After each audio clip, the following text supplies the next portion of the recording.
বহুত দিন পরে আমার মাটির চুলাটা ঠিকঠাক করবার বইছি, সারকানের বেড়াটাও খুললালছি। এই বেড়ার লাগিয়ে রান্নাঘরের অবস্থা খারাপ হয়ে গেছে। বেড়া খোলাতে রান্নাঘরে হাওয়া বাতাস সামাইতেছে, বইয়া ভালো লাগতেছে। আর আমার কুমড়াটিরে একটু যত্ন করিয়া দিলাম। আসসালামু আলাইকুম প্রিয় ভাই বোনেরা, কিরম আসুন?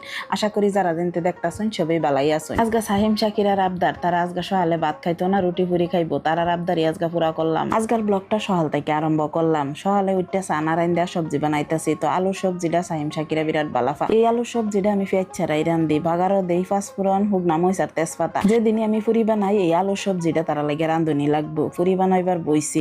আর আমারও চা না খাইলে গুম গুম বাপটা জানা যেন শৈল ভালো লাগতেছে না। আরেকদিন রুটি বানানি দেখাইছিলাম, বহুতে কমেন্ট করছিলেন দিদি আইনের রুটি বানানি হয়েছে না, আইনে এরম তেইরা বেড়ে রুটি বানাইতেছেন কি? আইনের রুটি বানানি একারেই সুন্দর না। ঠিকই দরবার পাইছেন আইনেরা, আমি অত সুন্দর করে গুল করে রুটি বানাইতারি না, মোটামুটি আর কি বানায় খাইতার লিয়েছে। আর আমার জামাই ফুলা ফানে আর তেইরা বেড়ে রুটি হইলে সমস্যা নাই, কিন্তু রুটি নরম মন লাগবো। আর আমি যেদিনে আডা রুটি বানাই এদিনে এই যে চাউলের রুটির মতন মানে কাইডা একেবারে চুলাতে কইরা লাইতে গেলে রুটি দিও নরম একেবারে চাউলের রুটির মতন লাগে। আজগা থেকে সাহিমের পরীক্ষা আরম্ভ হয়ে গেছে, 12:30 সাহিমের পরীক্ষা। আর এদিকে শাকিরা যাইব গা স্কুল, তার পরীক্ষা আরম্ভ হয়েছে না, কালহা থেকে আরম্ভ হইব। আলুডি ভাঙ্গা দিবার লাগিয়া ডাইল গুটনি লইছি, এটাতে তো বাঙ্গুনি যাইতাছে না, যেটার যেই কাম হেডাই লুন লাগবো। আত সবজিটার ঝুলটা পাতলা দেখা যাইতাছে, একটু গাঢ় করবার লাগে আলুডি ভাঙ্গা দিলাম। লগে যদি মটর থাকতো আরো ভালো লাগলো হইলে। সবজি রাইন ডালছি, ঝুল একটু বেশি দেখা যাইতাছে, ঠান্ডা হইলে আরো হুগাইয়া যাইব। শাকিরা স্কুলে যাইব গা, তার দেরি হয়ে যাইতাছে। 3টা ফুরি তারে আগে বাজ্যা দেই, হে খায়া জাগা বাদে লাহে ধীরে বানাইয়াম। তেলটা বেশি গরম হয়ে গেছে, একটু কমাইছি আর মনে নাই বাড়াইতাম। ফুরি বানাইলে তেলটা মোটামুটি গরমই ওন লাগে, নাতে ফুরি ডি সেপটা যা বালা মতনে ফুলে না। এই যে দেখুন এটা এক সাইড ফুলছে এক সাইড ফুলছে না। মনে তো হইছে 2-3টা ফুরি বানাইয়া হারলে বাদে আগুনটা বাড়াইছি। সহালে বেটেনের কামের চাপটা একটু বেশি তাহে, আতা ফাতা যে লাগে আমার ভিডিও করবার মন হইতা হে না। সহালের রান্না বাড়ার কাম করতে করতে আমার 1-2 জায়গা। আর আমরা বাড়ির বাগানের কামে লাগে তো মানুষ 1-2 জন ডেইলি থাহে। এইসবের এই সহালে 2 টাইম রাইন্দা খাওয়ান লাগে। 2 টাইম রাইন্দা খাওয়ানি অত মুহের কথা না, বহুত কাম করুন লাগে। আর এহক জনে তো ডাইল খানা, তে হুটকির তরকারি খানা, তে বত্তা খানা, এহক জনের এহক দাবি। শাকিরা তো ফুরি ভাইয়া খুব খুশি, হ্যাঁ খুব বালাফা ফুরি।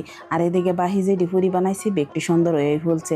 তো আমার গেন্দার বাহে আবার ফুরি খাইবার চানা, তার লাগিয়া এই যে রুটি বানাইতাছি। হে হোক না মানুষ হোক না বস্তু খায়া বালাফা।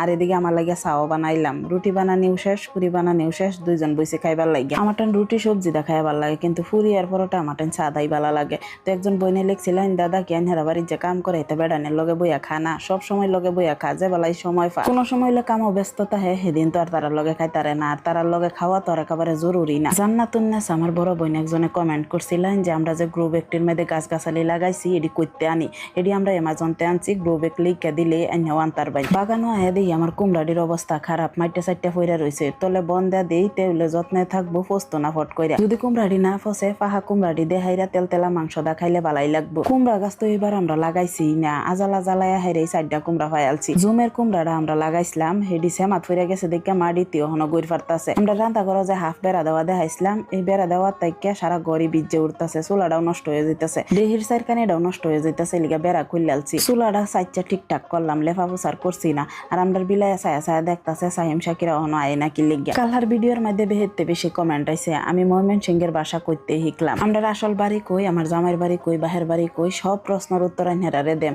তবে একটু লম্বা করে কোন লাগবো যেন নাতে বুঝদাই না, এলিগে এই ভিডিও তার কইলাম না, অন্য আর একটা ভিডিও বানাইম। আর সেই ভিডিওত সেই বিষয়ে খালি আলোচনা করাম, তেনহেরা বালা করে বুঝবেন। দুহইরা রান্দা বাড়া তো লাগিয়ে উঠছি, ইসার হুটকি দা সিসিঙ্গাদা রান্তাছি আর ডাইল রান্তাছি। কয়েকজন বইনে কমেন্ট করছিলেন সিসিঙ্গাদা ডিম দা ভাজি করে খাইতাম। ডিম দা সিসিঙ্গা ভাজি একদিন করছিলাম, আমাটান কিন্তু ইসার হুটকি দাই বেহেতে বেশি ভালো লাগছে। সকাল থেকে পুরা রোদ, আজকা মাইরা যখন মেঘলা করে আলছে। আর আমার জামাই দুহইরা বেলা আইতে সময় যে আমার লাগিয়া তাল আনছে, এরকম আবার তাল খাই আমি বিরাট বালা পাই। শান্তি মতে বইয়া তাল খাইতাছি, আমার ভিডিও শেষ হয়ে যাবো তাও আমার আলাপ শেষ হইতো না। আমি যে বেলা বয়স দিই আমার টাইম লাগে নিজের কোনো মানুষের লগে আলাপটি করতাছি। আর যারা আমার অত সুন্দর সুন্দর কমেন্ট করুন, আইনার কমেন্ট দিয়ে আমার চক্ষু বাসে আর আমি আলাপ করতে তাহি।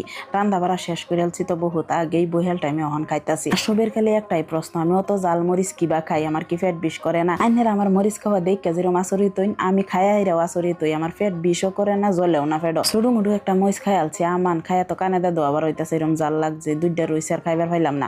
তো এদিকে শাকিরা স্কুলতে আয়া হেরা একটু হচ্ছে, আর আমার জামাই যে হইতে ভিডিও এডিট করতেছে। তো আজকের ভিডিওটা কিরম লাগছে অবশ্যই কমেন্ট বক্সে জানাইবেন। সবাই ভালো থাকবেন, নতুন কোনো ভিডিও দেখা হইব।